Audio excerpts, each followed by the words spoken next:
No sé si Iván, ahí está, eso. Perfecto. Bueno, nuevamente buenas noches. En esta oportunidad vamos a hablar sobre injuria renal. Ese era el tema, injuria renal.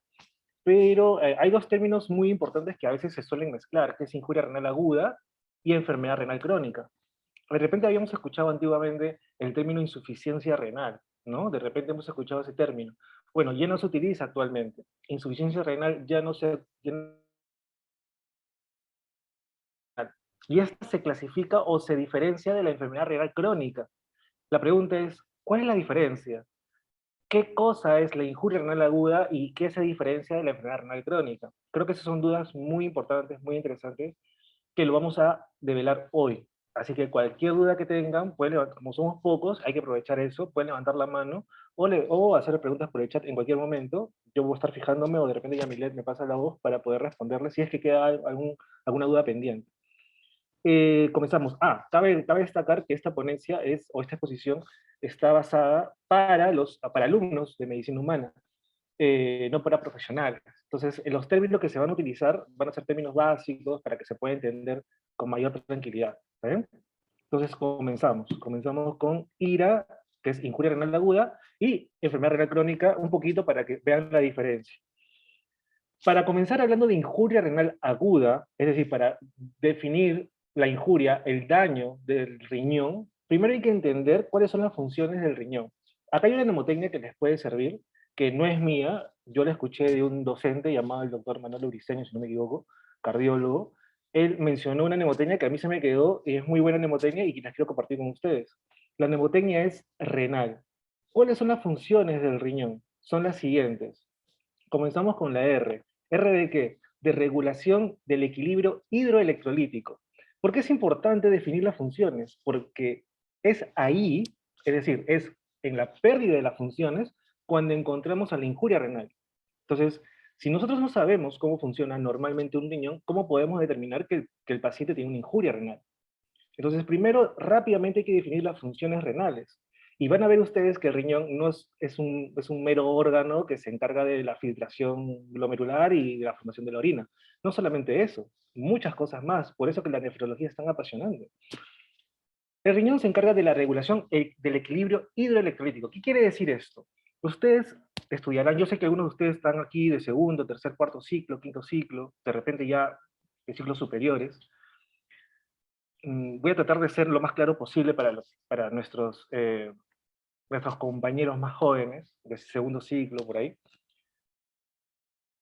Nosotros diariamente ingerimos y eliminamos agua. Nosotros somos 60% de nuestro peso corporal es agua. Es fundamental el agua, obviamente para el metabolismo. Ahora, el equilibrio de la entrada y de la salida del agua depende del riñón. Eso es importante, es muy importante. ¿Por qué? Porque si ese balance se desequilibra, es decir, hay mayor aumento y menor eliminación de agua, ¿qué va a pasar? Va a pasar que el agua se va a acumular en los espacios alrededor de nuestro cuerpo, produciendo de repente un edema, edema pulmonar, edema de miembros inferiores, edema palpebral. Entonces, ese desequilibrio nos puede jugar en contra. ¿Qué pasa si de repente la ingesta es menor que la excreción urinaria? Se desequilibra ahora para la excreción. ¿Qué va a pasar? Se pierde mucha agua. Y si se pierde mucha agua, ¿eso es malo? Sí, también es malo. ¿Por qué? Porque recuerden ustedes que la presión arterial depende mucho del volumen sanguíneo, del volumen sistólico. Entonces, si perdemos agua, hay depresión sanguínea, hipovolemia, provocando también que el riñón se perfunda menos. Entonces, si se dan cuenta, obviamente, y los demás órganos, entonces se dan cuenta que ese balance hídrico es fundamental, se dan cuenta que la ingesta y la eliminación tiene que ser regulada exacta para que tú no te, en términos médicos, aunque suene un poco chabacano, no te encharques, no te generes un edema pulmonar. Es fundamental el riñoncito en ese aspecto. También electrolíticamente. Ustedes saben que los electrolitos que tenemos en nuestro cuerpo, los famosos iones, como los cationes, que son los iones positivos, como el sodio, el potasio, y los iones negativos, que son los aniones, como son el cloro, el bicarbonato, la concentración entre los espacios del medio interno, entre el espacio intra y extracelular, debe ser siempre la misma. La concentración osmótica debe ser siempre la misma. Y esto es fundamental, los electrolitos. Un desequilibrio electrolítico, un desequilibrio de depresión, de eliminación constante de iones, nos puede generar problemas sistémicos.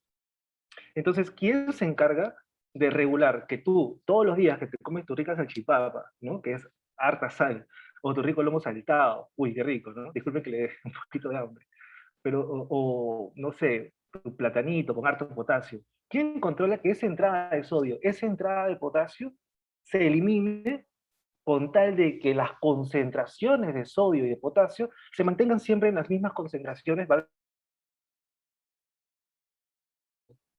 Puedes comer toda la sal que quieras, pero al final, claro, puede haber una consecuencia sistémica, obviamente, pero generalmente es regulada, y eso es gracias al riñón. Entonces, miren lo siguiente, el equilibrio hídrico y el equilibrio electrolítico, es decir, hidroelectrolítico, depende del riñón. Y si esto no se da de esa manera, un equilibrio adecuado, podemos tener encharcamientos, como ya les dije, edema pulmonar, por ejemplo. Por eso que el edema pulmonar es indicación dialítica. ¿Qué significa eso? Que se debería hacer una diálisis al paciente, eliminar agua de los compartimentos, de repente con diuréticos, ¿no? Edema pulmonar, indicación dialítica. ¿Qué más? Problemas electrolíticos, como por ejemplo hiperpotasemia. Por ejemplo, nosotros sabemos que el potasio tiene que tener una concentración entre 3.5 a 5, o en este caso 5.5. Eso depende de los autores, pero siempre acuérdense, potasio en sangre entre 3.5 y 5 miliequivalentes por litro. Si eso varía, por ejemplo acá, en una hipercalemia o una hiperpotasemia, vamos a tener efectos electrocardiográficos, llevándonos a una posible alargamiento del QT y llevándonos de repente a una torcida de puntas, y puede ser una fibrilación ventricular que a la larga será un paro cardíaco.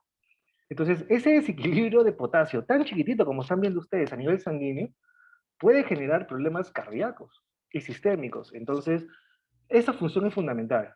Función de regular tanto el agua como los iones. Punto. Se acabó. Ese es un punto importante. Otro punto importante es la eliminación de productos nitrogenados, de desechos. Nosotros sabemos que nuestra ingesta básicamente es carbohidratos, es lípidos y es proteínas, ¿no es cierto? Entonces, carbohidratos como tu rica papita, ¿no es cierto? Tus lípidos como tu grasita y tus proteínas como tu carnecita. Los carbohidratos y los lípidos se van a eliminar en forma de CO2, ¿no es cierto? Los carbohidratos como la glucosa harán glucólisis y se eliminarán como CO2 en la famosa ciclo de Krebs. Y los lípidos, ustedes saben que hacen beta oxidación y se elimina como CO2 también. Pero las proteínas, ¿cómo se eliminan? Las proteínas se van a eliminar a través de la degradación de aminoácidos y la formación de amoníaco, y esta se forma a nivel hepático en urea. Y nuestro cuerpo, y la urea es tóxica, y el cuerpo se debe encargar de eliminar la urea. Es decir, los metabolitos o los desechos proteicos deben ser eliminados. ¿A través de cuál? A través de la orina. Entonces, eliminación de productos nitrogenados como la urea. ¿Hay otro producto nitrogenado? Sí. ¿Cuál? La creatinina. Por ejemplo, tenemos la urea, que es el metabolismo de las proteínas, y la creatinina. La creatinina es una molécula importantísima que forma parte del tejido muscular. Sirve para las primeras contracciones a nivel de segundos. Los primeros segundos de contracción muscular nos sirve la fosfocreatina, que el metabolito es la creatinina. Entonces, si yo veo un paciente de talla alta, musculoso, lo veo musculoso, y veo a una paciente viejita, ¿no? 65 años, bajita, que tiene menos masa muscular, obviamente el paciente de edad joven, alto, musculoso, tendrá mayor creatinina en sangre que la paciente adulta mayor. Entonces es importante entender de dónde viene la creatinina. ¿Está bien? ¿Eso está claro? Esos productos deben ser eliminados, deben ser desechados, porque las concentraciones aumentadas en sangre pueden provocar, en el caso de la urea, por ejemplo, una condición llamada azoemia. ¿Qué es azoemia? Los valores normales de urea es entre 20 a 40 miligramos por decilitro. Esos son los valores normales. Si la urea aumenta en sangre, es decir, mayor de 40 miligramos por decilitro, estamos en una condición de hiperuremia, que en otras palabras es la famosa azoemia. La urea en sangre es tóxica, causa toxicidad a nivel sistémico. Cuando esta urea aumenta por arriba de 320 miligramos por decilitro, entramos a una condición llamada síndrome urémico. El síndrome urémico, como vemos aquí, según este cuadro que es del Robbins, si no me equivoco, ajá, del Robbins, clásicos cuadritos del Robbins, el síndrome urémico, la urea aumentada mayor de 320 miligramos por decilitro, mide lo que puede ocasionar a nivel sistémico, a nivel hematológico, a nivel cardiopulmonar, a nivel digestivo, paciente con náuseas, vómitos, hipertenso, con pérdida de la conciencia, medir la urea. Entonces, ¿por qué le digo todo esto? Porque si el riñón se daña, va a haber una disminución de la regulación hidroelectrolítica. De repente nuestro paciente se empieza a encharcar, empezamos a tener desequilibrios electrolíticos, nuestro paciente empieza a tener aumento de urea, aumento de creatinina, porque no la puede eliminar, porque nuestro riñón está siendo injuriado, está siendo dañado. Entonces miren cómo yo lo estoy conduciendo de lo más básico, fisiológico, a lo fisiopatológico. Es decir, desde las funciones normales del riñón, llevarlos hacia cómo identificar una injuria. Lo puedes identificar cuando sabes para qué sirve el riñón. Entonces, si el paciente te viene a tu consulta con problemas hidroelectrolíticos, con problemas de aumento de urea y creatinina, tienes que pensar en injuria renal. ¿Se entiende? Sigamos. ¿Para qué más sirve el riñoncito? Para control ácido-base. Esto sería bueno, de repente en otras ponencias, me imagino yo que lo van a ver, ácido-base. Es decir, el riñón se encarga de controlar el equilibrio del pH sanguíneo. No solamente el riñón, también el sistema respiratorio, pero también el riñón se encarga de la regulación del pH. Ustedes saben que el pH es la concentración de hidrogeniones.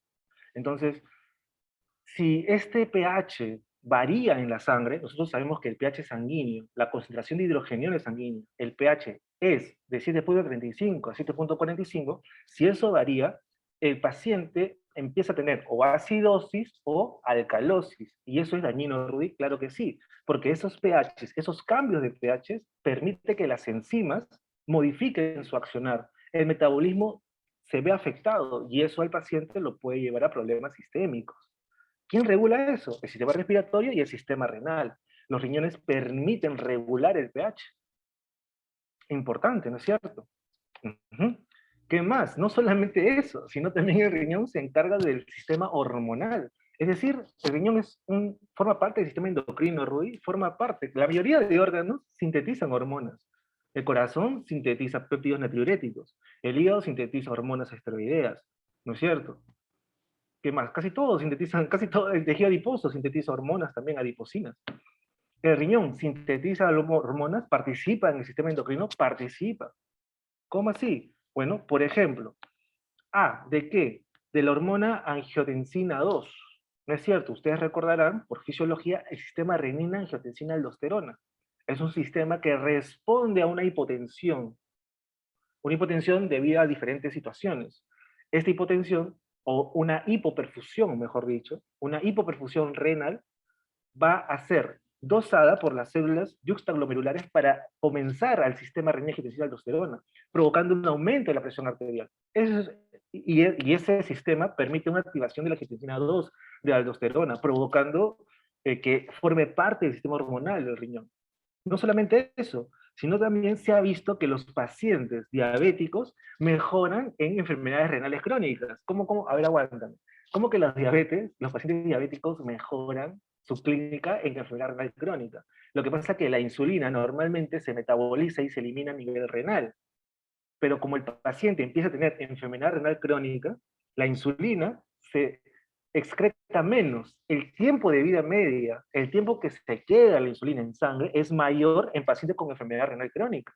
Y eso es importante en pacientes diabéticos. Por eso se ha visto esa conexión entre el control diabético y enfermedades con enfermedad renal crónica.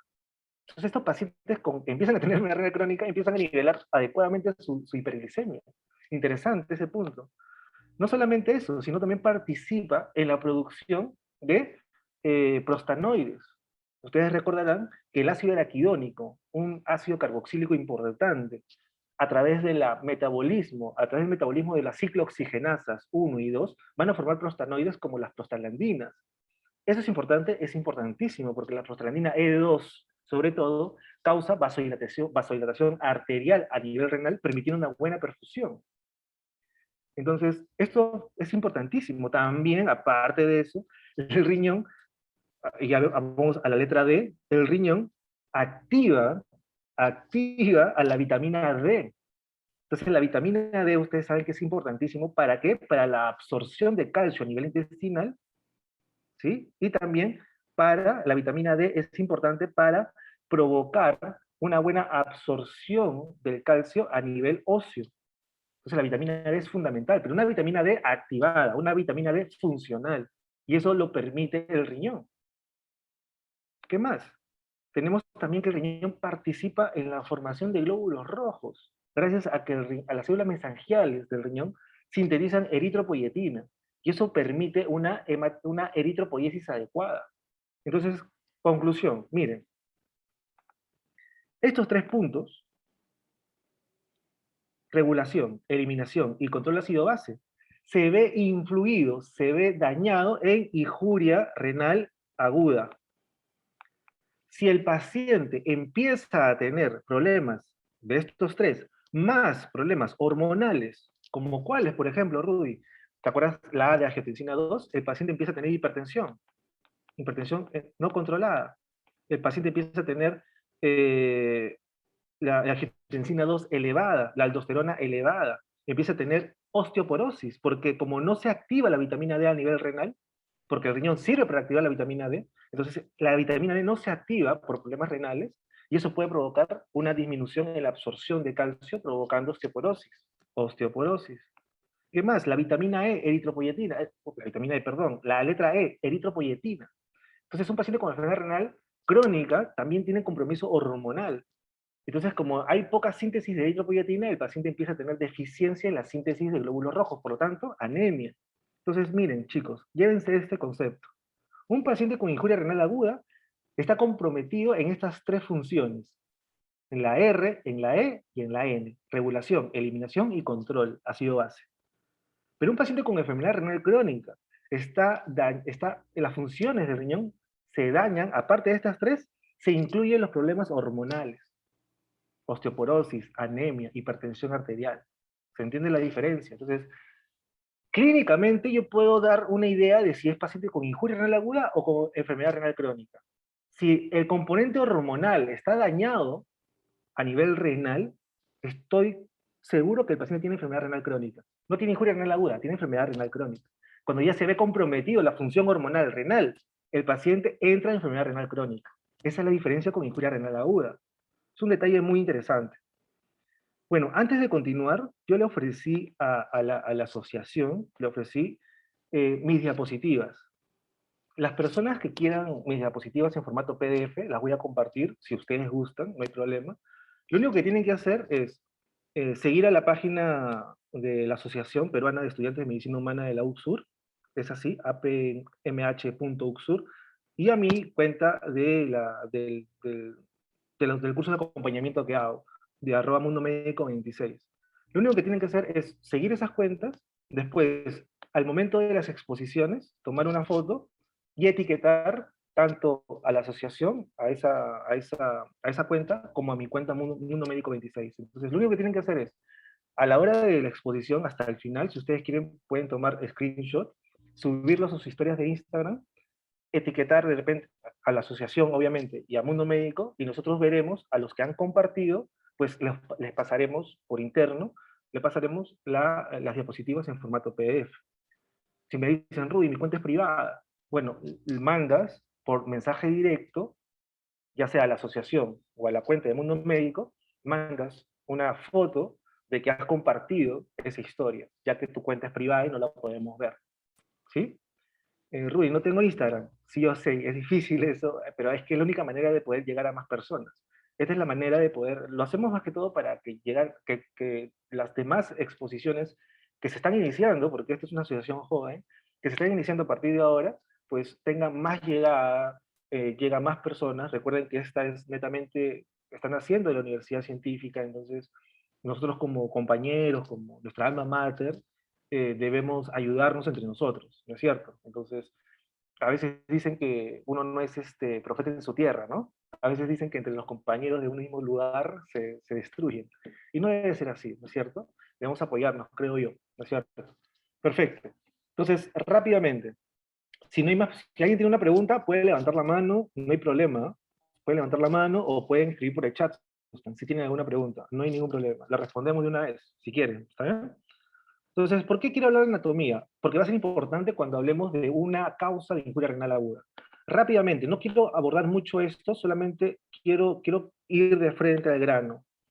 Quiero ir a lo siguiente, que a nivel renal, antes de ir a las mediciones, vamos a pasar, porque este es otro tema, este tema de anatomía renal, pero me sirve esta diapositiva para lo siguiente, y aquí voy. Miren, el 25% del gasto cardíaco, es decir, el 25% de los 5 litros por minuto normalmente que eyecta el corazón, el 25%, es decir, ¿cuál es el 25%? La cuarta parte, si no me equivoco, es 1.275, ¿ahí?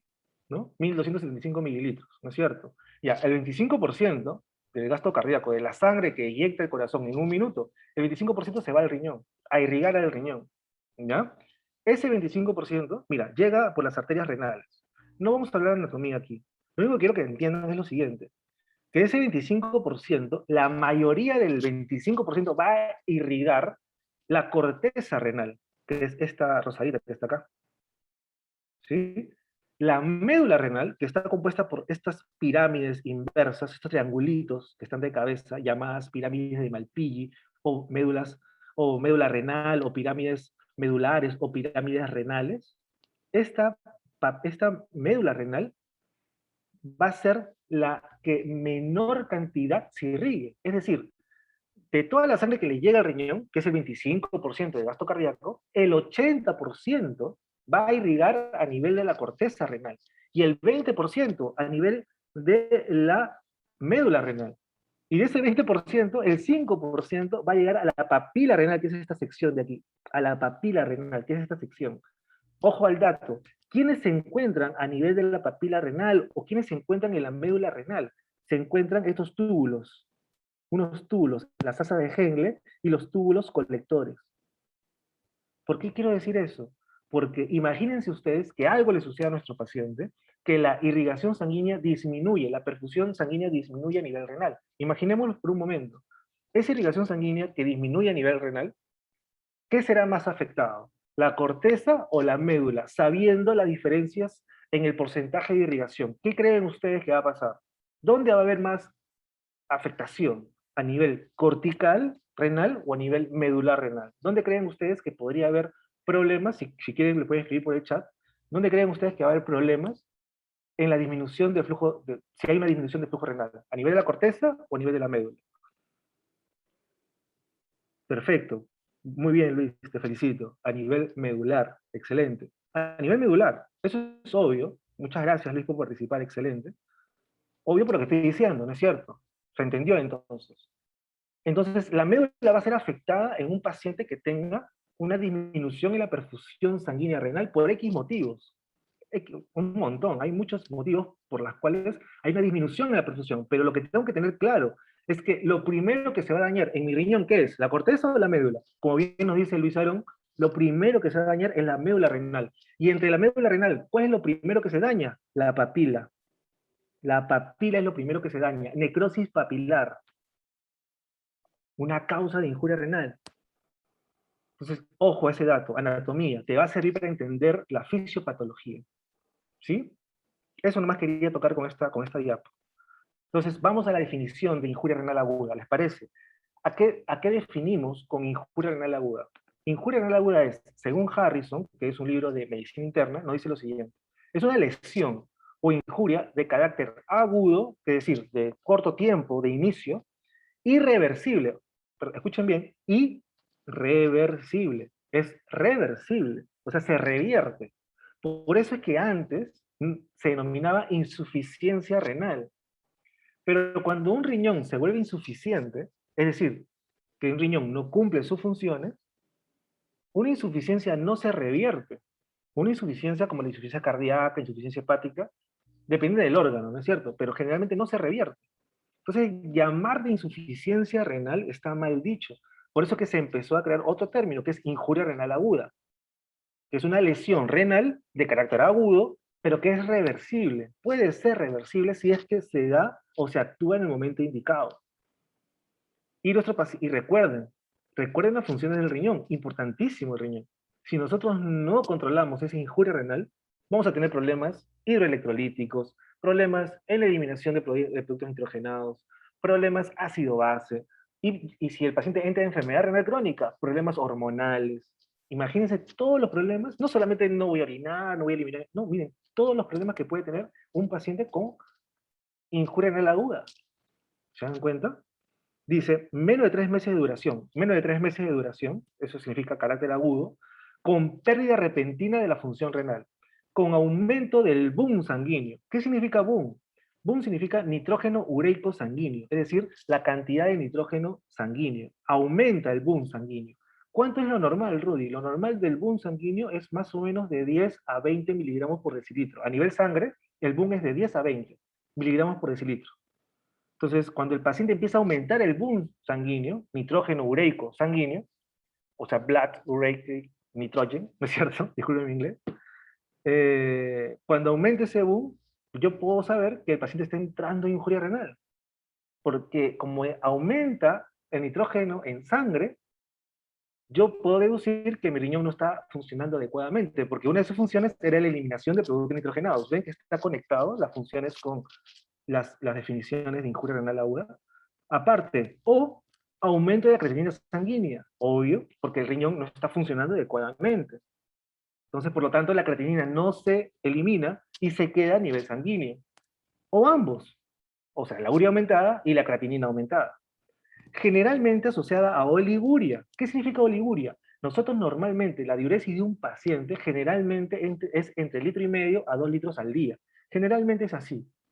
Un paciente con oliguria significa que la eliminación de orina ha disminuido por debajo de 400 mililitros al día.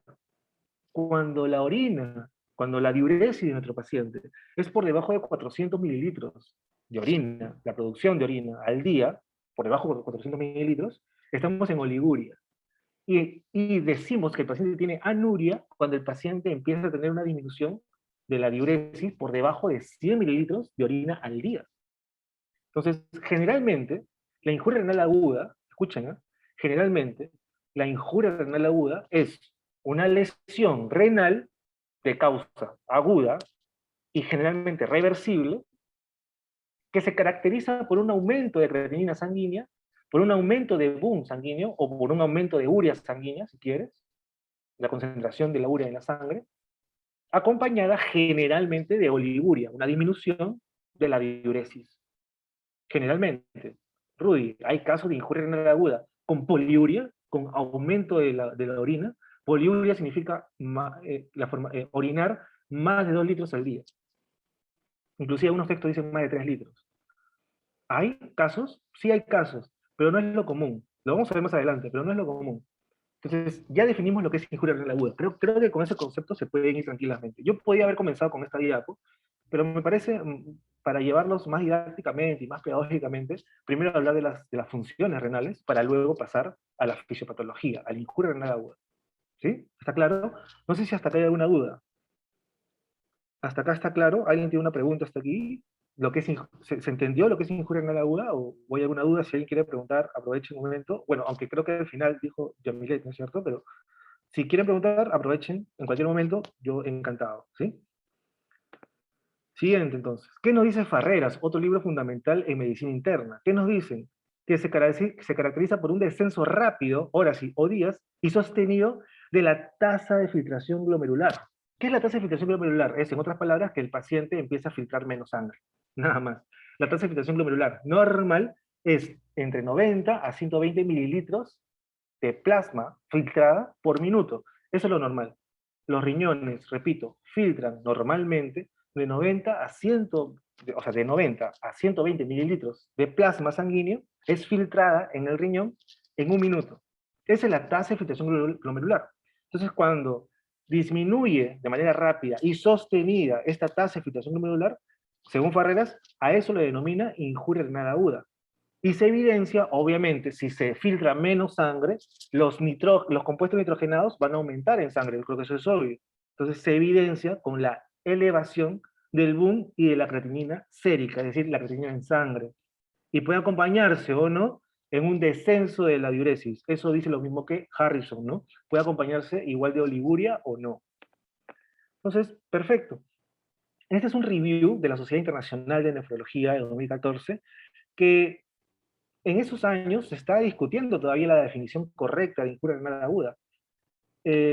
Tanto así que acá menciona arribita, no sé si lo leen, dice que la definición ideal de AKI, o decir injuria renal aguda, actualmente no existe, según este artículo de 2014, ya está viejito. Pero dice que, o sea, se dan cuenta que era complicado definirla en un inicio, pero según eh, una iniciativa, un grupo en el cual evidenciaron algunos marcadores importantes que lo agruparon en unas siglas llamadas RIFLE, que R de riesgo, I de injuria, F de falla, L de pérdida y E de estadio final de enfermedad renal. Según esa clasificación, nos define lo siguiente, que existen fases de la injuria renal aguda, existen fases de la injuria renal aguda. Y esta injuria renal aguda ha sido definida como un aumento de la creatinina por arriba del 50% del valor base del paciente. Por ejemplo, si mi paciente tiene una creatinina, normalmente, ¿cuál es el valor de la creatinina? Nadie me preguntó, pero bueno, me imagino que ya lo sabe, pero normalmente los valores de creatinina depende, obviamente, lo dije al inicio, depende de la edad del paciente, del sexo del paciente, pero generalmente se aproxima entre 0.8 a 1.2, 1.3 miligramos por decilitro. Normalmente es así. Entonces, un aumento de la creatinina por arriba del 50% de su base línea del paciente, de la basal del paciente. Supongamos que el paciente tiene pues 1 miligramo por decilitro de creatinina normalmente en sangre. ¿Cuánto es por arriba del 50%? O sea, de 1.5 miligramos a más. Entonces, aquí lo define como un aumento de la creatinina, pero acá ya es exacto, ¿no? Ya un aumento, o sea, ¿pero cuánto pues? Más de la mitad de su basal de creatinina. ¿Sí? Y o sea, puede acompañarse o separarse de una caída en la filtración glomerular de mayor o igual del 25%, la cuarta parte. Si normalmente mi paciente filtraba 100 mililitros de plasma por minuto, ahora ha caído un 25%, es decir, ahora filtra 75 mililitros por minuto. Cabe en las definiciones. O sea, este artículo me pareció interesante porque define con puntos exactos lo que es injuria renal aguda, ¿no es cierto? Y también dice una disminución en la salida urinaria por debajo de 0.0 mililitros por kilogramo de peso por hora por 6 horas a más.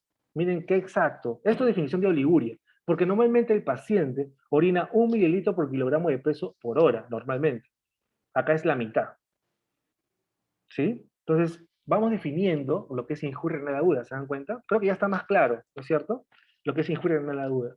Ahora, el año 2017, este artículo de revisión de la Revista Mexicana de Fisiología me pareció interesante, no tanto por el título, porque ya vemos que está mal, acá es injuria renal aguda, no es insuficiencia, eso ya para comenzar está mal. Pero ¿por qué me pareció interesante? Por lo siguiente, que menciona que la manifestación clínica, que es lo más importante, ¿no? La clínica de nuestro paciente, cómo advertirle en ese momento, la manifestación clínica primaria de la ira, es decir, de la injuria renal aguda, es la causa desencadenante y posteriormente por la acumulación de los productos nitrogenados como la urea y la creatinina y el desequilibrio hidroelectrolítico y ácido base. Un paciente con desequilibrio hidroelectrolítico, una hipernatremia, una hipercalemia, que la hipercalemia yo lo puedo constatar, no tanto por a nivel sanguíneo, ¿eh? Es interesante que un artículo hace tiempo mencionaba lo siguiente, miren este dato, ¿eh? No lo olviden. Tú cuando sacas la sangre del paciente, cuando le sacas la sangre, a ver, ¿dónde encontramos más potasio, muchachos? ¿A nivel extra o intracelular? ¿Quién me dice eso? Intracelular. Intra. Excelente, muy bien, chicas. Chicos, intracelular, excelente. Cuando a un paciente hacen extracción sanguínea para medir el potasio, algunas veces esa aguja puede generar ruptura de la membrana celular, de las células que se encuentran normalmente en el endotelio o de la piel.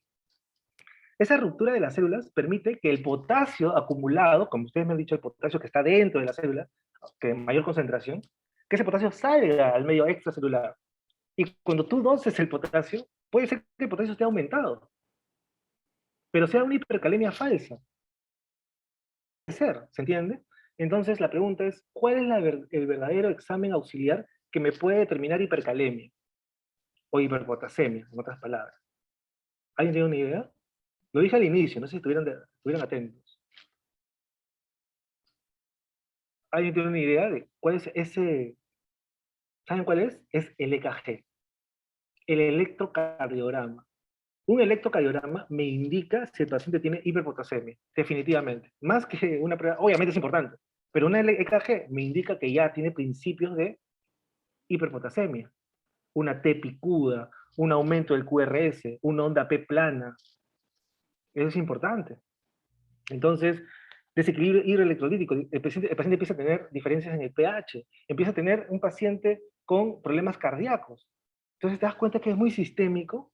O sea, problemas renales te trae consigo problemas sistémicos, ¿no?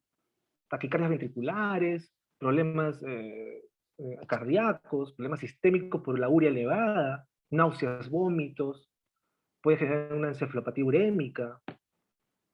Es decir, miles de cosas. ¿Se dan cuenta? Entonces, es muy variada la clínica, ¿no es cierto? Entonces, la injuria renal aguda no es fácil de, o sea, no es así cosa de entenderlo a la primera. Es complicado, pero te lo estoy tratando de llevar lo más fácil posible. ¿Qué más nos dice por aquí? Los pacientes con ira no oligúrica tienen un mejor pronóstico. ¿Qué significa ira no oligúrica? Recuerdan ustedes que yo les dije que la mayor cantidad de personas que padecen ira o injuria renal aguda, la mayor cantidad de personas cursan con oliguria, pero no todas. Algunas cursan con poliuria. Y esas tienen mejor pronóstico según esta review. Punto interesante. Epidemiología lo vamos a pasar rápido porque si no, no nos alcanzará el tiempo. Así que vamos a las causas, ¿les parece?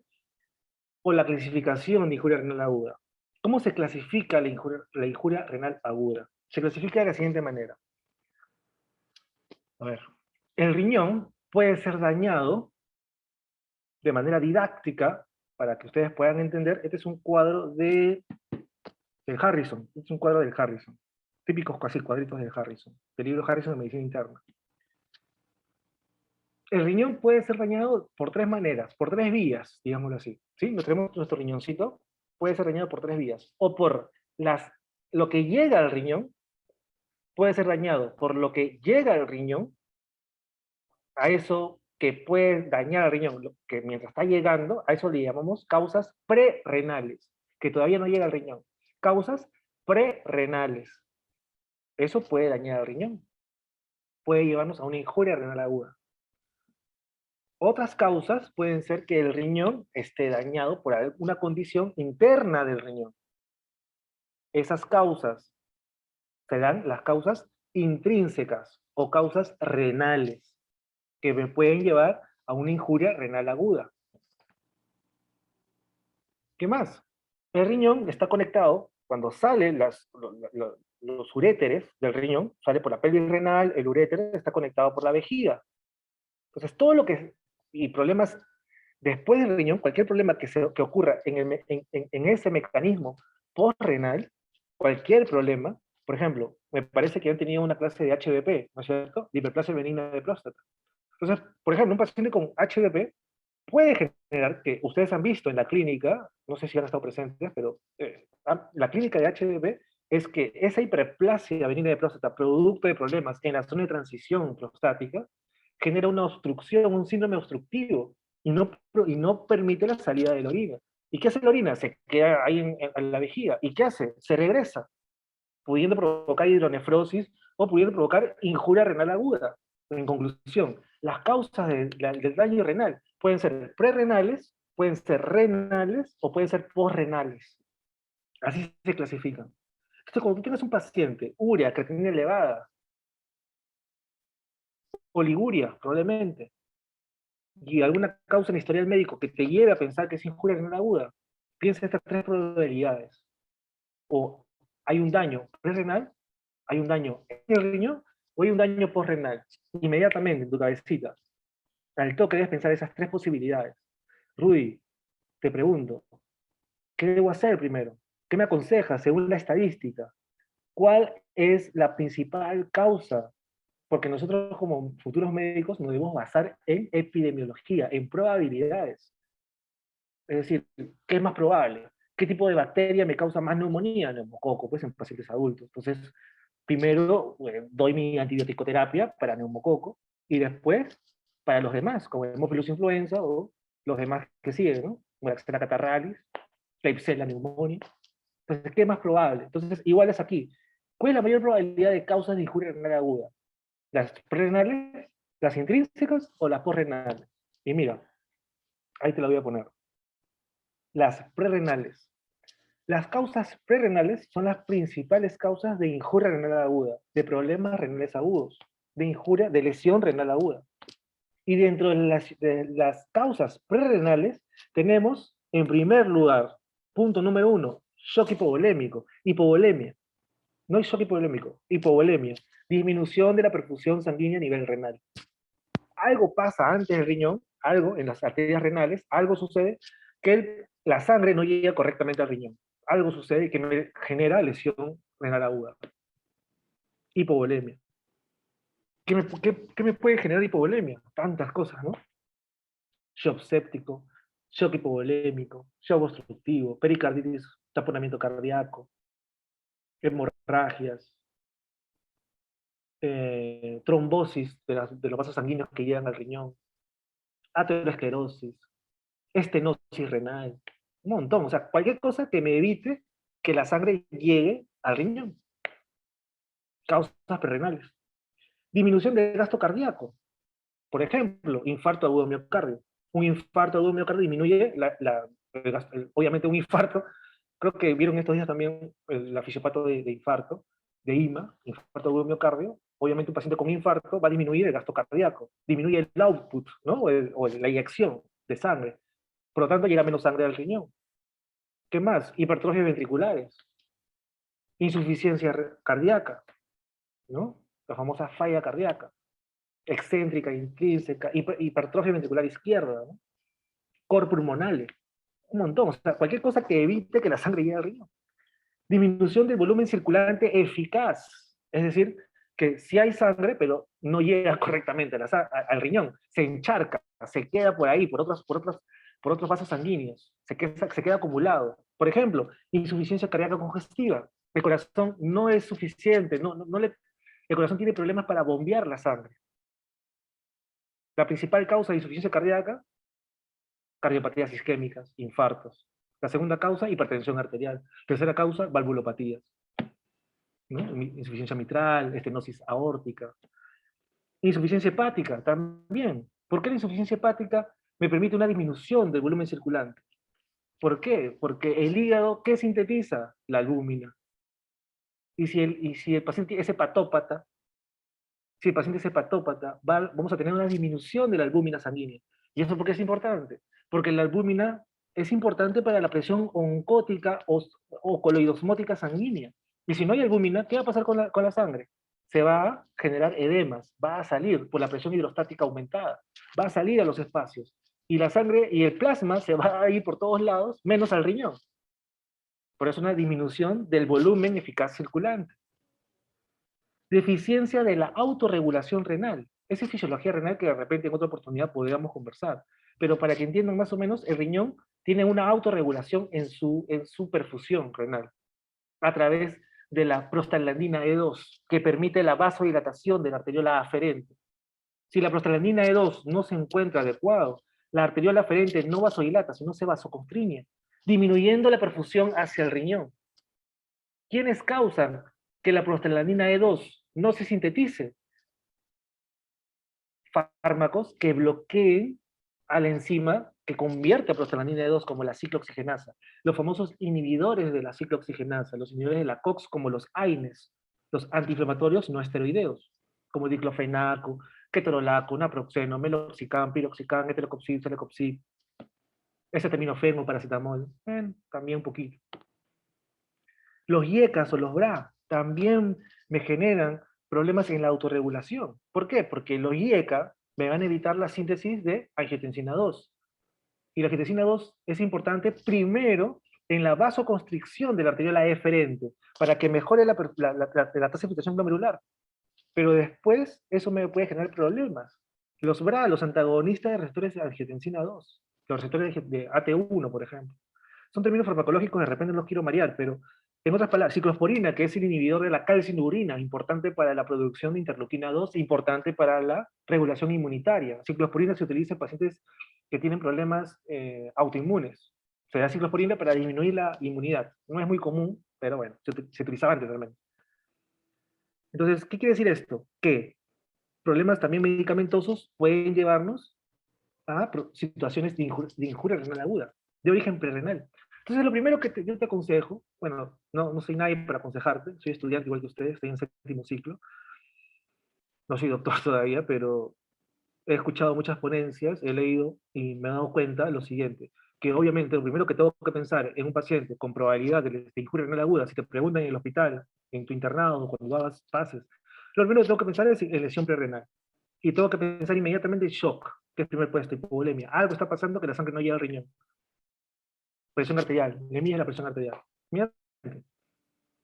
O evaluar a través de historia clínica si está tomando un medicamento. O segundo, si el paciente tiene sus antecedentes de insuficiencias cardíacas o de insuficiencias hepáticas, que se ha descompensado provocando de repente una injuria renal aguda. Interesante. Si todo esto tú o de repente también se hace ecografía Doppler, ¿qué es ecografía Doppler? Es imágenes para ver cómo está el flujo sanguíneo en la arteria renal, por ejemplo. Ecocardiogramas o ecografías, ¿no es cierto? Para ver cómo están esas arterias renales, si están estenosadas o no, si hay placas de ateromas o no, pacientes obesos. Entonces, miren, todo eso tiene que tener en la cabeza, pero así, al toque. Te fijas si el paciente no tiene nada de eso, no tiene nada de shock, no tiene nada. Entonces debes pensar qué cosa, problemas intrínsecos. Algo en el riñón está pasando, ¿no? Que me está generando problemas. Y entre ellos, entre los problemas intrínsecos, la principal causa de lesión renal aguda, así como la hipovolemia, era la principal causa de las causas prerrenales, valga la redundancia, el principal ítem, el principal acápite de las causas intrínsecas es la necrosis tubular aguda. Necrosis tubular aguda. Esta necrosis tubular aguda, es decir, problemas en los túbulos o en el intersticio, es decir, como diría mi compadre Roberto Blades, en una canción, me ha hecho acordar, esta muerte de la parte tubular, de la parte papilar, ¿se acuerdan que hablamos de la papila renal? Entonces, esta muerte tubular del intersticio se debe principalmente a isquemia. O sea, miren, una causa prerrenal, como hipovolemia, me puede generar una isquemia renal provocando una necrosis tubular aguda. ¿Se dan cuenta? O sea, una causa de origen prerrenal como la hipovolemia, disminución de la perfusión sanguínea, me puede llevar a una isquemia, una disminución de irrigación sanguínea en el riñón. Entonces yo les dije, ¿quién sufre más? La médula. ¿Qué podríamos tener? Necrosis tubular aguda o necrosis papilar. ¿No? Interesante. Septicemia o infecciones te pueden generar también necrosis tubular aguda. O nefrotoxinas. Hay toxinas exógenas y toxinas endógenas. Las exógenas, como por ejemplo los medios yodados de contraste que se utilizan de repente para unas tomografías con contraste o resonancia magnética. Aminoglicosios, ¿no? Los famosos antibióticos que van contra la subunidad 30S de los ribosomas bacterianos, como por ejemplo la micacina, la gentamicina, ¿no es cierto? La streptomicina, que son grandes fármacos muy importantes en la aplicación, sobre todo de gram negativos y sobre todo para Pseudomonas aeruginosa. Aminoglicósidos son muy nefrotóxicos porque generan problemas tubulares. Problemas tubulares. ¿Qué más?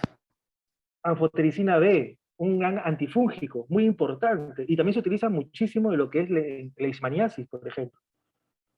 y problemas de nefrotoxinas endógenas, es decir, cosas que nosotros provocamos, que nosotros tenemos. Por ejemplo, en una rhabdomiólisis. ¿Qué es rhabdomiólisis? Una ruptura del tejido muscular esquelético estriado, o el tejido muscular estriado esquelético. ¿Y por qué puede haber una rhabdomiólisis? Ejemplo, una hipertermia maligna, que es una RAM tipo B, es una RAM idiosincrática, rara, es una reacción adversa a un medicamento, pero que se da así de 1 en 1 millón, ¿no? La hipertermia maligna provocado generalmente por anestésicos locales, por ejemplo. Generales también se ha visto, pero locales o generales también, los dos, anestésicos. Otra, por ejemplo, el síndrome neuroléptico maligno. En estos dos síndromes, el hipertermia maligna y el síndrome neuroléptico maligno, que se ve sobre todo en el uso de antipsicóticos típicos, en estos casos se da la ruptura del músculo estriado esquelético. Y hay una proteína importantísima, una hemoproteína a nivel del músculo, llamado mioglobina. Esta mioglobina empieza, como el músculo se empieza a degradar, porque es una reacción adversa al medicamento que estoy tomando, pero de manera endógena, la mioglobina empieza a salir por la circulación. Llega al riñón, y la mioglobina, al ser una proteína, ustedes saben por fisiología que las proteínas se filtran o no se filtran, muchachos. Por favor, respondan y me tomo mi chichita. ¿Se filtran o no se filtran las proteínas a nivel renal? No. No, ¿no? Muy bien, con ganas, ¿no es cierto? No se filtran. Así con ganas, con fuerza. No se filtran, pues. Como no se filtran, ¿qué va a pasar? Se va a taponar. ¿Qué va a pasar? Va a empezar a taponarse. La mioglobina que empieza a acumular a nivel renal. Se empieza a acumular, se empieza a acumular. Como si fuera sarro ahí en los glomérulos. Y eso puede llevar a una disminución de la perfusión intrínseca, provocando una necrosis tubular, porque ya no le llega sangre a los túbulos. Entonces, una rhabdomiólisis provocada por algunos fármacos que son rhabdomiólisis. Por ejemplo, las estatinas, por ejemplo, como la atorvastatina o la rosuvastatina, principales fármacos hipolipemiantes, ¿no? Disminuyen muchísimo el colesterol, ya que inhiben a la enzima principal en la síntesis de colesterol a nivel hepático, la HMG coenzima A, ¿cierto? Después mieloma múltiple, ¿no? Un, una neoplasia hematológica, una neoplasia hematológica, en el cual se sintetiza, es una neoplasia prácticamente de las células plasmáticas, ¿no es cierto? Ustedes saben que las células plasmáticas se encargan de la síntesis de anticuerpos. Entonces, el mieloma múltiple es una neoplasia hemato-oncológica que se caracteriza por la producción de muchos anticuerpos de cadena ligera de los anticuerpos, muchísimos, que en la medicina se llaman proteínas de Benz-Jones, o de Benson-Johnson, algunos le dicen así también. Y estas proteínas se acumulan tanto a nivel renal que te pueden generar lesión renal aguda, de manera intrínseca. Cristales intratubulares, por ejemplo, cristales de urato, ácido úrico en la gota, por ejemplo, puede provocar lesión. O sea, imagínense tanto, hay un montón. Ese es el primer punto dentro de los intrínsecos. Otro es las glomerulopatías. Tenemos infinidad, creo que son más o menos 13 a 14 tipos de glomerulonefritis. Inflamación del glomérulo renal. ¿Sí? Glomerulonefritis aguda. Tenemos infinidad. Bueno, aguda tenemos unas cuantas. Pero hablando de glomerulopatías, que probablemente sea tema de exposición de estos días también puede generar lesión renal aguda.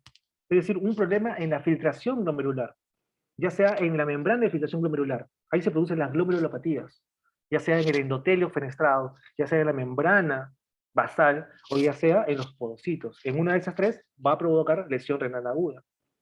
O a nivel vascular, ese es ya el tercer orden. Dentro de las intrínsecas, el tercer orden es problemas vasculares, como la vasculitis, por ejemplo.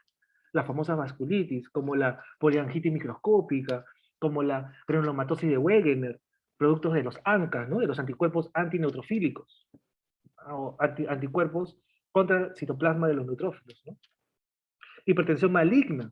Una hipertensión maligna se define cuando el paciente tiene por arriba, la diastólica por arriba de 120 y la sistólica por arriba de 200, sumado de papiledemas, de efectos sistémicos, que no tienen causa. Una púrpura trombocitopénica trombótica puede provocar también este tipo de problemas. Síndrome urémico, un síndrome urémico hematotóxico, ¿no? Provocado generalmente por la Escherichia coli hematotóxica. También puede generar problemas renales. Y por último, los problemas postrenales. Es lo menos común. Dentro de los problemas postrenales, es decir, lo que decida los riñones, tenemos, por ejemplo, obstrucción del cuello vesical, producto de repente de una hiperplasia benigna de próstata, quién sabe, una prostatitis, un cáncer prostático, puede ser también una neoplasia de vejiga, un cáncer de vejiga, obstrucción pélvico-ureteral bilateral, producto de repente por un cálculo renal, litiasis renal, hidronefrosis. Entonces, en conclusión, cuando tú tengas un paciente con lesión renal aguda, tú en tu cabeza debes pensar, ¿la causa es prerrenal, renal o posrenal? Porque si tú identificas la causa, aplicas el tratamiento y lo salvas al paciente. Lo salvas, lo sacas del cuadro. Porque un aumento de producto nitrogenado ya sabes lo que causa. Un aumento de potasio, de sodio, ya sabes lo que causa. Un descontrol del pH, ya sabes lo que causa. Una acidosis, una alcalosis, ya sabes lo que causa. Entonces tienes que sacarlo al paciente de una vez, en una. Prerrenal, renal o posrenal. Lo primero, me acuerdo lo que me dijo Rudy, prerrenal, en una. Fíjate cómo está la presión arterial, si tiene algún tipo de hemorragias, digestivas altas, algo, buscas hemorragias, signos hemorrágicos. Te fijas un ecocardio, de repente si tiene problemas de insuficiencia cardíaca. En historial médico se ha tomado un medicamento. Segundo, todo está bien, no hay ningún problema. Ya, entonces, problemas intrínsecos, necrosis tubular aguda. Hay que ver si tiene isquemia, de repente por una estenosis arterial, septicemia, infección generalizada, de repente ha tomado algún tipo de antibiótico, endógenos, habrá de repente algún tipo de rhabdomiólisis, tiene algún tipo de patología previa como mieloma múltiple o gota. Si todo está bien, pensar en glomerulonefritis. ¿Y eso cómo se hace? Biopsia. Se hace una biopsia a nivel renal para poder identificar por anatomopatología si el paciente tiene problemas a nivel glomerular. Si todo está ok así, ya bueno, postrenal, me fijo rápido, una ecografía a nivel vesical. Te haces una ecografía a nivel vesical y te fijas si el paciente tiene hiperplasia, si tiene algún problema a nivel prostático o a nivel de la vejiga, la pared vesical. ¿Fácil o no? Bueno, acá es fácil decirlo, ¿no? Pero en ese momento, en el momento de estrés, ¿no? Pero es una idea, ¿se dan cuenta? Lo interesante que es. Es un montón, ¿no? Entonces, he tratado de resumirlo. He tratado de resumirlo. Cada punto es un tema. Cada una de las causas, sea perrenal o posrenal o renal, es un tema para hablar 2 horas, todo un día. Pero el problema es que tenemos poco tiempo, ¿no es cierto? Y ahí no los quiero aburrir tampoco. Disculpen más bien por abusar de su tiempo. Entonces, tenemos la clasificación de IRA según un índice internacional, que es el estadio AKIN, que es el estadio de injuria renal aguda internacional, que nos dice que hay 3 estadios. El estadio de IRA, según AKIN, y la RIFLE, ¿se acuerdan del RIFLE? ¿No es cierto? Que era riesgo, injuria, falla, pérdida y estadio final, ¿se acuerdan? Lo que hablamos al inicio. Ya, según estos guías internacionales, la IRA se clasifica en 3 estadios. Estadio AKIN tipo 1, 2 y 3, que va a estar determinado por los criterios de creatinina y los criterios de diuresis. Es decir, una creatinina aumentada una delta creatinina aumentada por 0.3 miligramos por decilitro. ¿Qué significa eso? ¿Qué significa eso? Que de la basal de mi paciente, por ejemplo, supongamos que tiene, no sé, 1 miligramos por decilitro, dice que estadio aquí en 1 es cuando aumenta por arriba de 0.3 miligramos por decilitro de la basal, es decir, de 1. O sea, si él tiene 1 antes, bueno, ahora tiene 1.3, ya está en la aguda en estadio aquí tipo 1, 1.3, 1.4, así va aumentando. ¿Sí? O la diuresis disminuye por debajo de 0.5 mililitros por kilogramo de peso por hora durante 6 horas. Y así se lee este cuadrito que les voy a compartir con ustedes si cumplen con lo indicado en un inicio, ¿no es cierto? Tomar una fotito en la exposición, subir a sus historias y etiquetar a Mundo Médico 26 y a la página de la Asociación Peruana de Estudiantes de Medicina Humana de la UCSUR. ¿Sí? Vamos a hablar de eso otro día. Injuria renal aguda prerrenal. Rápidamente, lo más importante, la hipovolemia, ¿se acuerdan? Lo más importante de la prerrenal, de las causas prerrenales, la hipovolemia. Entonces tú debes pensar al toque, debes pensar en los tipos de hipovolemia. Generalmente la hipovolemia se debe a shock. Hipovolemia, hipoperfusión. ¿Qué es un shock? Un shock es se define por hipoperfusión sanguínea. Hipoperfusión sanguínea. Se disminuye la perfusión sanguínea de todos los órganos. Eso es shock. Baja la presión arterial. Disminuye la perfusión sanguínea de todos los órganos. ¿Se entiende? Eso es shock. Y hay varios tipos de shock. Y aquí hay una mnemotecnia muy interesante, mira. S de séptico, shock séptico. H de hipovolémico, shock hipovolémico. Tenemos hemorrágicos y no hemorrágicos. Los hipovolémicos hemorrágicos, obviamente, hemorragias. Los no hemorrágicos es que no se pierde sangre, pero sí se pierde líquido. Diarreas, por ejemplo, vómitos. Shock obstructivo, es decir, problemas que el paciente empieza a tener, como por ejemplo neumotoras a tensión, o sea, lo que me obstruye el latido cardíaco, en otras palabras. O sea, el problema que tengo en el obstructivo es en la diástole, no se puede relajar el corazón, está todo apretado. Cardiogénico, generalmente principal, el shock cardiogénico, el infarto agudo de miocardio. Tengo problemas en la sístole, ya no en la diástole, sino en la sístole, en la contracción cardíaca. Y el otro tipo de shock es el shock distributivo. Dentro del shock distributivo está el shock séptico, por si acaso. Acá tengo una, una definición y tipos. Miren, yo sé que se ve medio lento, ¿no? ¿O no? ¿Se ve medio lento con las animaciones, chicos? Más o menos, ¿no? No sé si me pueden confirmar. ¿Se ve bien las animaciones o son lentas? ¿Lentas? ¿Bien? ¿Mal? ¿Más o menos? Ahí por el chat. ¿Qué me dicen? ¿Sí, normal? Ya, gracias, Aaron. Estás atento, Luz. Gracias. Gracias por acompañarme aquí. Perfecto. Entonces, gracias. ¿Eh? Entonces sigo con las animaciones. Sigamos. Ya, bacán. Gracias. Mira, shock, estado de hipoperfusión. El tema de acá no es shock, pero porque es un tema importante, la hipoperfusión renal. Entonces, lo único que quiero que entiendan es que shock tú lo puedes definir así, los tipos de shock: séptico, hipovolémico, obstructivo, cardiogénico y kinésico o distributivo. Pero recuerda que el séptico se encuentra dentro del grupo de kinésico y distributivo. Solamente por temas mnemotécnicos, acuérdate de este momento. Shock así, pero acuérdate que solamente existen 4 tipos de shock: hipovolémico, obstructivo, cardiogénico y kinésico, y que dentro del kinésico, o también llamado distributivo, se encuentra el séptico, ¿ya? Eso es importante. No voy a hablar de eso, podemos hablar otro día si quieren, tipos de shock, podemos hablar, pero el principal en adultos es el shock séptico, ese es el principal. El principal en adultos es shock séptico, ¿está bien? El principal. Entonces, esto lo vamos a pasar, lo vamos a ver otro día si quieren, es un artículo interesante. Lo que quiero que entiendan es por qué el shock séptico genera hipovolemia renal. ¿Por qué me puede generar injuria renal aguda? Un paciente con shock séptico me puede generar, ¿qué es shock séptico? Una disminución de la perfusión sanguínea producto de una infección generalizada. Una disminución de la perfusión sanguínea en todos los órganos, ahora en este caso al riñón, producto de una infección generalizada. Entonces, ¿por qué la infección generalizada me da una hipovolemia? ¿Por qué me genera una hipoperfusión a nivel renal? Eso es fisiopatología. Yo sé que uno de ustedes no lo ha llevado, pero lo que voy a decir ahorita, para los que han llevado fisiopato, me van a entender, y van a recordar, y van a asociar. Los que no han llevado fisiopato todavía, van a estar un poco perdidos en esta diapo, ¿ya? Así que tranquilos, tranquilos, todo tiene su momento. Entonces, el shock séptico se da cuando las bacterias entran a nivel torrente sanguíneo y genera una respuesta inmunitaria exacerbada en ese paciente, provocando, en primer lugar, la activación del factor 12 de la coagulación. Se activa el factor 12 de la coagulación, ¿ya?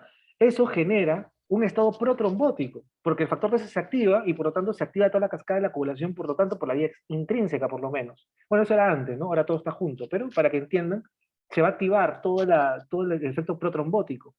Aparte, va a disminuir el inhibidor de la vía del factor tisular, o tissue factor pathway inhibitor, ¿no? Inhibidor de la vía del factor tisular. Va a disminuir por la presencia de la bacteria. Disminuye la trombomodulina, importante para el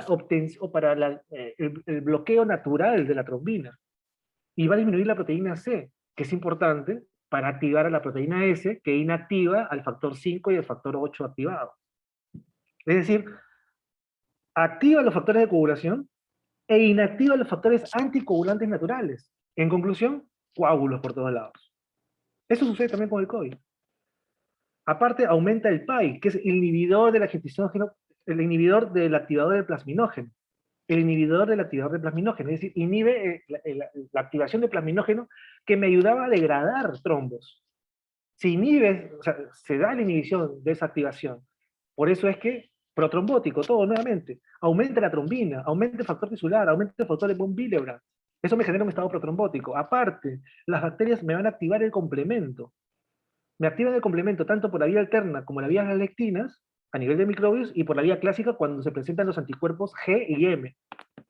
Aparte, las bacterias generan lesión endotelial, provocando, ¿qué cosa? Un estado protrombótico endotelial, porque cuando la lesión endotelial se activa, según la triada de Virchow, ¿se acuerdan? Una de las principales causas de coagulación de trombosis es la lesión endotelial. Entonces, la bacteria lesiona el endotelio, provocando un estado protrombótico, además, un estado antifibrinolítico, aumentando también ahí, es decir, evita la fibrinolisis, evita que el coágulo que está formado se lise, evita eso, entonces más coágulos, y aparte, el endotelio, ante una infección, va a liberar las interleuquinas 6, 8, óxido nitroso, óxido nítrico, perdón, prostaglandinas, el famoso PAF, ¿sí? ¿Qué más? Va a activar a los leucocitos que se encuentran en sangre van a detectar la bacteria y van a liberar interleuquinas, etcétera, etcétera. Esto, para no ser larga, va a generar efectos sistémicos, ¿sí? Y efectos locales, inmunosupresión. Este estado protrombótico me va a generar SID, coagulación intravehicular diseminada, provocando isquemia tisular y hemorragias. Esa isquemia tisular va a permitir, o sea, isquemia tisular va a permitir esos coágulos que se van a formar por ahí, trombos, pequeños trombos, van a permitir que disminuya el flujo sanguíneo del riñón. ¿Se entiende? Hemorragias por otros lados, provocando que llegue menos sangre al riñón. La infección, estos factores son vasodilatadores, como la interleuquina 6, la prostaglandina C2, el óxido nítrico, son vasodilatadores, y al generar vasodilatación, se van a quedar, digámoslo así, reservadas la sangre en las venas y no en las arterias para que vaya al riñón. Entonces, la sangre se queda más en venas que en arterias. Entonces, todo eso me va a generar, aparte de insuficiencia suprarrenal y el síndrome de Waterhouse-Friderichsen, me va a generar una vasodilatación y un aumento de la permeabilidad. Como aumenta la vasodilatación y aumenta la permeabilidad, el plasma sale y disminuye entonces la perfusión sanguínea, provocando una disminución de la producción tisular, provocando un síndrome de distrés respiratorio agudo, provocando una alteración hidroelectrolítica y una alteración ácido-base. Todo eso, en conclusión, el paciente entra en insuficiencia multiorgánica debido al shock séptico. Pero escuchen bien, el shock séptico es el principal shock en adultos, que provoca hipovolemia, por lo que ya he explicado, provocando una injuria renal aguda, o sea, obviamente una injuria renal aguda y muchas más cosas, pero dentro de ellas una injuria renal aguda de causa prerrenal. Los shocks. ¿Interesante o no? Dentro de las iras intrínsecas, la principal, la necrosis tubular aguda, que les expliqué, ¿no es cierto? Y acá hay varios tipos, también las vasculitis, ¿no es cierto? Como la granulomatosis de Wegener, la poliangitis microscópica, las vasculitis como Takayasu, ¿no? Lesiones glomerulares, las glomerulopatías, que ya les expliqué, necrosis tubular aguda, ¿no? Isquemia renal mantenida, una isquemia renal mantenida va a provocar una necrosis tubular, porque ustedes ya saben por anatomía que les expliqué al inicio, que la médula es la primera que sufre, por lo tanto los túbulos, la asa de Henle van a sufrir. Lesiones intersticiales, como por ejemplo nefritis intersticial alérgicas, fármacos como las penicilinas naturales causan nefritis intersticiales.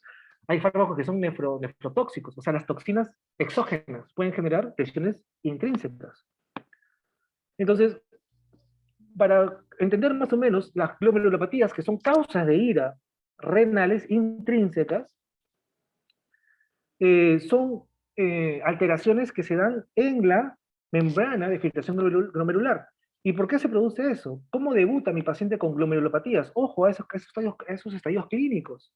Un paciente que debuta con hematuria o con proteinuria, esos pacientes pueden estar desarrollando glomerulopatías que me pueden desarrollar como causas renales una injuria renal aguda. ¿Y por qué se dan estas patologías? Se dan generalmente el 97% de glomerulopatías se dan por inmunocomplejos. ¿Y qué es un inmunocomplejo? Es una unión del anticuerpo con su antígeno. Eso es un inmunocomplejo. Y estos inmunocomplejos juntos van a formar macromoléculas que se van a quedar, que van a provocar la atracción de neutrófilos.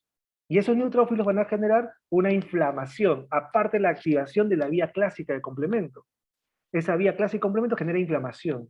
Y esa inflamación, a nivel renal, todo esto se queda clavado ahí en los glomérulos renales y provoca lo que son las glomerulopatías. Esta es una de las principales causas. Tenemos, por ejemplo, según el inicio de la enfermedad, una glomerulonephritis aguda. ¿Se acuerdan que las agudas son una de las principales causas de injuria renal aguda de origen renal? Como por ejemplo, ¿cuál? Las que son agudas generalmente debutan con hematuria. Por ejemplo, las glomerulonephritis postinfecciosa. Clásica glomerulonephritis postinfecciosa por inmunocomplejos generados ante una pasada faringoamigdalitis post-estreptocócica, ¿no es cierto? Generalmente por Streptococcus pyogenes, grupo del beta hemolítico del grupo A de Lensfield, normalmente, ¿no es cierto? Generalmente. Subaguda, proteinuria, bueno, esto, generalmente la glomerulonefritis que causa injuria renal aguda es esta de acá, la aguda, la que es hematúrica, la que causa un síndrome nefrítico como la glomerulonefritis postinfecciosa.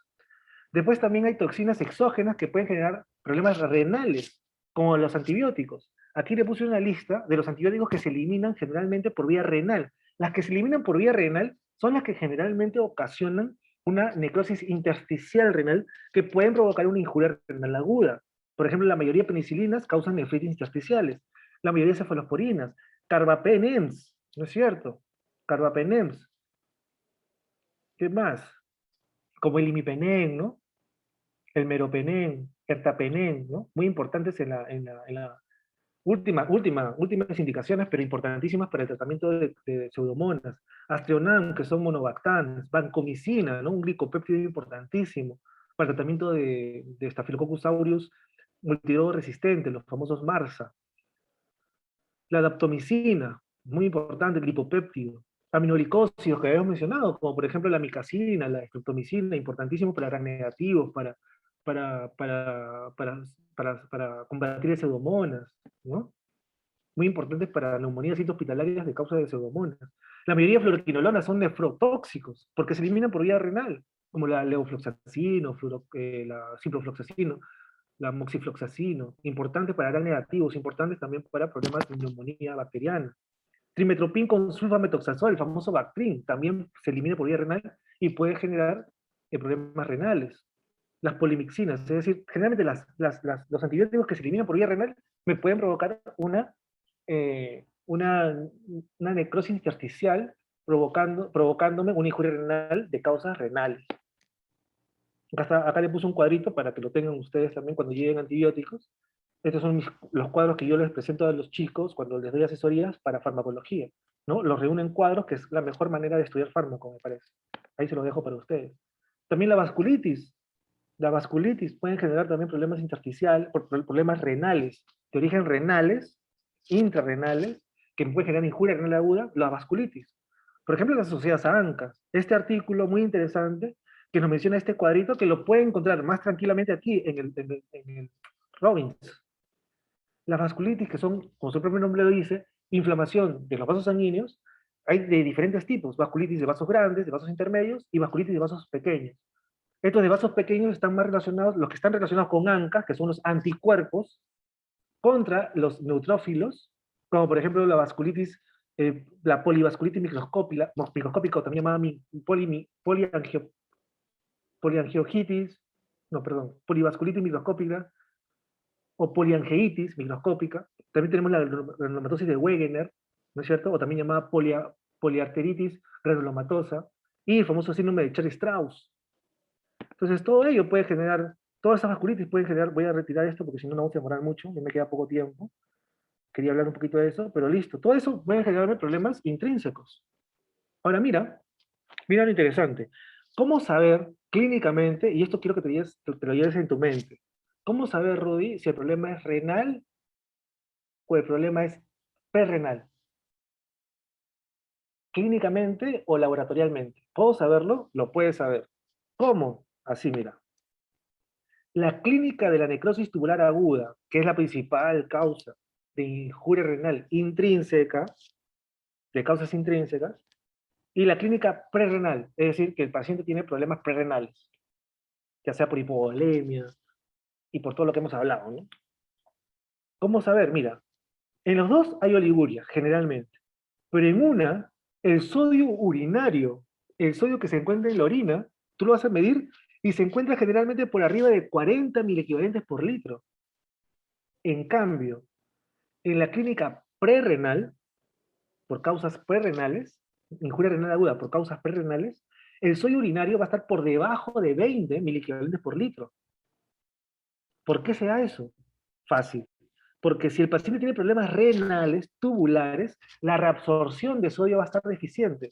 Las células que reabsorben el sodio van a estar deficientes. Por lo tanto, el sodio no va a poder reabsorberse. Por lo tanto, el sodio se va a ir con la orina. Por lo tanto, el sodio, la concentración de sodio en la orina va a ser mayor de 40. En cambio, el paciente con clínica prerrenal, el paciente tiene sodio menos de 20 en la orina. ¿Por qué? Porque el problema no es el riñón está absorbiendo tranquilamente, el problema más arriba, prerrenal. La fracción de eyección del sodio es mayor del 2% en la clínica de necrosis tubular aguda y es menor del 2% en la clínica prerrenal. ¿Mm? Así lo pueden sacar. Ese es un dato importantísimo. Ahora, ¿qué más? Tenemos ira posrenal. ¿Se acuerdan de la ira posrenal? Que puede ser por cálculos, por, eh, por litiasis, coágulos sanguíneos, también puede ser compresión externa, algún tumor que se encuentra por aquí que puede comprimir los uréteres, provocando que la orina regrese al riñón, provocando injuria renal aguda posrenal. Hipertrofia prostática, coágulos de sangre, cáncer, estenosis, obstrucción de la sonda de Foley. A veces esa sonda de Foley que se le coloca al paciente cuando está en UCI puede, puede generar una injuria renal aguda. ¿Sí? Diferentes causas, ¿ya chicos? Diferentes causas. ¿Cuáles son las complicaciones de la insuficiencia renal o injuria renal aguda? Intrínseca. Pueden ser problemas cardíacos, como arritmias, ¿por qué? Por problemas de deficiencias o desbalances hidroelectrolíticos, pericarditis, claro, porque la urea aumenta. Recuerden que en la fisiopatología de la pericarditis, una urea aumentada puede provocar una extravasación de fibrinógeno a nivel pericárdico, provocando una pericarditis, que nos puede llevar a la larga a un derrame pericárdico, que a la larga nos puede llevar a un taponamiento cardíaco, con la famosa triada de Beck, ¿no es cierto? Neumonía, edema pulmonar, todas esas son complicaciones de una injuria renal aguda. Esta es otra diferencia entre la injuria renal prerrenal y la intrínseca. Lo que ya le dije, ¿no? Lo que ya le dije. Pero son temas muy interesantes para que tú definas laboratorialmente si el problema es prerrenal o renal. Rudy, ¿cómo podemos saber si es posrenal? Fácil, con ecocardio, nada más. Ecocardio, sí me confundo. Con ecografía, nada más. Te fijas cómo están las vías urinarias bajas. Suficiente con eso. En cambio, para saber si es prerrenal o renal, un análisis al toque, fracción de inyección de sodio, sodio en orina, esas dos cositas, por favor, en una. ¿Sí? Eso es importante. ¿Qué más? Exámenes complementarios también puede ser algunas imágenes anormales. Por ejemplo, sedimento urinario en injuria renal aguda. Y con esto ya terminamos. ¿Está bien, chicos? No los quiero aburrir más. Injuria renal aguda. También puedo fijarme en el sedimento urinario. ¿Qué es el sedimento urinario? Ver cómo está el análisis de orina. Si tengo cilindros epiteliales, cómo están mis eritrocitos. Mira, por ejemplo, si yo le hago eso a mi paciente y la imagen a nivel de sedimento urinario está normal, tengo eritrocitos o leucocitos o cilindros hialinos escasos. ¿Qué son cilindros hialinos? Son pequeños acúmulos de células epiteliales que se desprenden de los túbulos renales. Entonces, si yo tengo túbulos, por ejemplo, si yo tengo estos túbulos así, miren, tengo un túbulo acá, tengo un túbulo acá, y son los cilindros, son pequeñas descamaciones celulares, principalmente la célula de Trans-Hofmann, ¿no es cierto? Que se descaman a nivel tubular, se van a formar así, mira. Se descama una célula acá, se descama una célula acá, se descama una célula acá, se descama una célula acá, y al final estos se juntan y se van yendo hacia las vías urinarias, hacia la orina, de manera de cilindros, como si fueran un grupo de celulitas acompañadas una tras otras, una tras otras, una tras otras. Estos se llaman cilindros epiteliales o hialinos. Si yo veo que estos cilindros no se encuentran a nivel de la orina, yo puedo decir que el problema generalmente de la injuria puede ser prerrenal o posrenal, pero definitivamente no es intrarrenal o no es renal, definitivamente. Porque si yo encuentro, por ejemplo, acá está, si yo encuentro esas células epiteliales o cilindros, esos cilindros, ¿qué voy a pensar? En problemas renales, como la necrosis tubular aguda, nefritis tubulointersticial, mioglobininuria, hemoglobininuria. Si yo encuentro leucocitos y cilindros de leucocitos, Puedo pensar en infección a nivel renal, parenquimatoso, como la pielonefritis. Si yo encuentro eritrocitos, o cilindros de eritrocitos, o sea, yo veo eritrocitos, veo a la orina y veo glóbulos rojos uno tras otro, uno tras otro. Imagínate que tu paciente empieza a orinar sangre. Imagínate. ¿Tú qué puedes pensar? Esa sangre puede venir ¿de dónde? Puede venir de la uretra, puede venir de la próstata, puede venir de la vejiga, puede venir del riñón. ¿Cómo sabes tú de dónde viene esa sangre? Fácil. Haces microscopía de esos glóbulos rojos y si esos glóbulos rojos se encuentran normales, principalmente debes pensar a nivel de las vías inferiores urinarias, es decir, vejiga, próstata, uretra. En esas tres puede estar.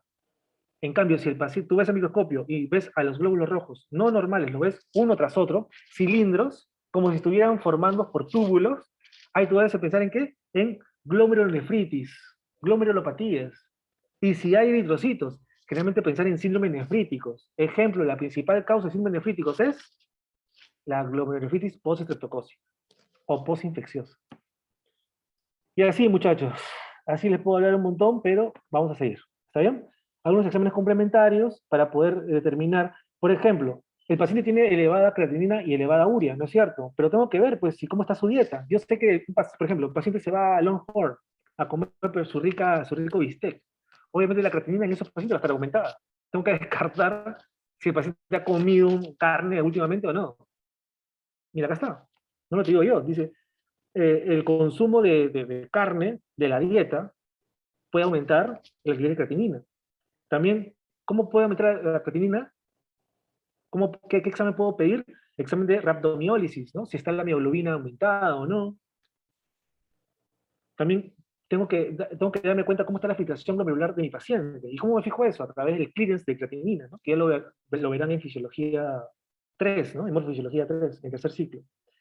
Y etcétera, etcétera, ¿no? Diferentes exámenes complementarios que podríamos hablar en otra ocasión. El diagnóstico de IRA se da de la siguiente manera. El paciente, tú sospechas que tiene injuria, tú dices, no, no tiene, bueno, continúa con el monitoreo. Ojo, no le mencioné en epidemiología, pero Ferreras menciona que el 35%, incluso algunos libros dicen 50%, de los pacientes que están en UCI desarrollan IRA. Interesante. ¿Y por qué? Porque generalmente por la hipoperfusión, porque el paciente empieza a tener problemas hídricos, se controla mal el balance hídrico, y eso puede... El primer órgano que se daña muy sensible a la irrigación sanguínea, como están dando cuenta, el riñón, es muy sensible. Entonces, esta injuria, si tú sospechas de injuria, tú debes pensar al toque, examen clínico, o historia clínica, perdón, su historia clínica, ver la historia clínica, medicamentos, antecedentes patológicos, todo.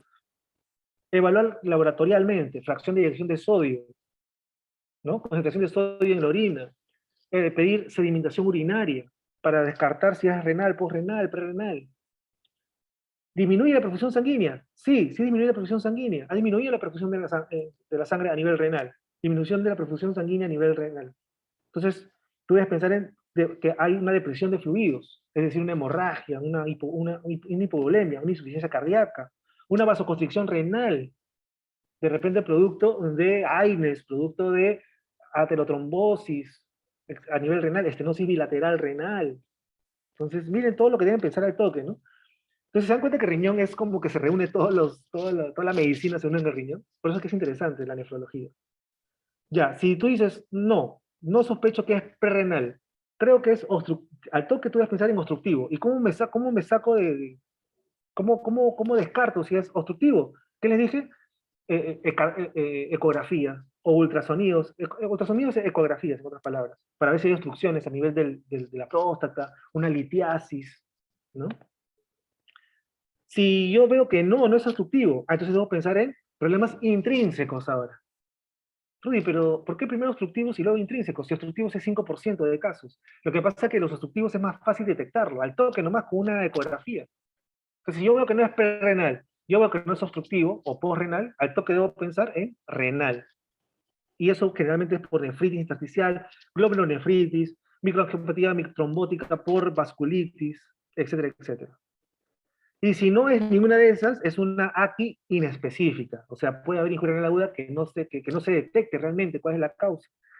que puede ser por isquemias, toxinas, inflamación y otras causas.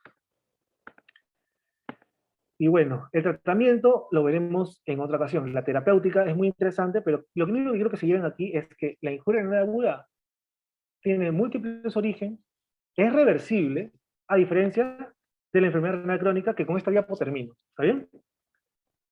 Para que no quiero hablar mucho de enfermedad renal crónica porque no es el tema, pero quiero que se lleven de cuenta lo siguiente. Miren la diferencia. La enfermedad renal crónica es el proceso de carácter irreversible en tiempo mayor de 3 meses. Es irreversible, a diferencia de la injuria renal aguda. La enfermedad renal crónica es irreversible, se empieza a perder nefronas. Ustedes saben que tenemos de 1 a 1,5 millones de nefronas por riñón. En enfermedad renal crónica se empieza a perder nefronas. Se empieza a perder nefronas. Y el tiempo es mayor de 3 meses. Esa clínica es más de 3 meses. Si un paciente que tiene esa clínica más de 3 meses debe sospechar enfermedad renal crónica. Y lamentablemente es irreversible. Donde se observa disminución intensa, incesante del número de nefronas que conlleva a un síndrome urémico y a la muerte, lamentablemente. Lamentablemente estos pacientes empiezan a tener una tasa de presión glomerular disminuida, y eso nos puede llevar a la larga a un trasplante renal.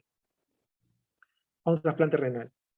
Bueno, antes de terminar, agradeciéndoles la presencia de ustedes, hasta aquí me han acompañado, les agradezco, espero que les haya gustado, que les haya servido sobre todo. Yo quiero que se lleven ese conocimiento y que les sirva para más adelante, cuando lleven sus cursos, o lo que ya han llevado sus cursos, para que refresquen esos conocimientos. Y se dan cuenta que es práctico, ¿no? O sea, es aplicable, hay que aplicarlo. No solamente es leerlo, ya lo leo, no, no, no, la medicina no es así, la medicina es aplicarlo en la vida. Entonces, yo te pongo, yo te pongo en esa condición. ¿Qué pasa? Estás en un hospital y viene un paciente y un doctor te dice al toque, a ver, tú, ¿de qué universidad eres? Científica, doctor, ya. Háblame de injuria renal aguda, ¿este paciente qué tiene? ¿Qué puede tener? ¿Por qué? Principalmente, ¿qué es? ¿Qué causas son? ¿Qué le tengo que hacer? Todas esas cosas debes responder en una, porque segundos es vida, muchachos. Entonces, quiero invitarlos cordialmente a los cursos y a las asesorías que brindo, gracias a la sociedad, a la asociación que me permite decir estas palabras. Comparto yo cursos y asesorías, tanto de morfofisiología 1, como morfofisiología 2, como morfofisiología 3, como fisiopatología y como farmacología. Entonces, brindo, y todos los cursos lo enseño yo, por si acaso. ¿Sí? Yo soy el creador de esta página Mundo Médico 26, entonces en todos los cursos trato de ponerles este empeño, ¿no es cierto? Es algo que se diferencia mi curso con los demás, ¿no? Que este curso es básicamente yo lo hago todo para que ustedes puedan entenderlo mejor, ¿no es cierto? Así que hay algunos resultados que se pueden evidenciar en base a las notas ya de más del 90%, más del 90% de mis alumnos que han estado en esos cursos han aprobado el curso en la universidad. Más del 90% de chicos que han estado a mi cargo han aprobado, y eso me siento orgulloso, me siento muy feliz.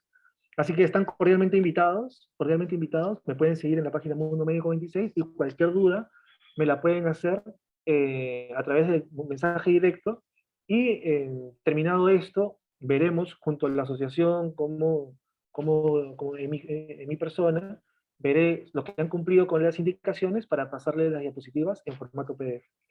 Bueno, eso ha sido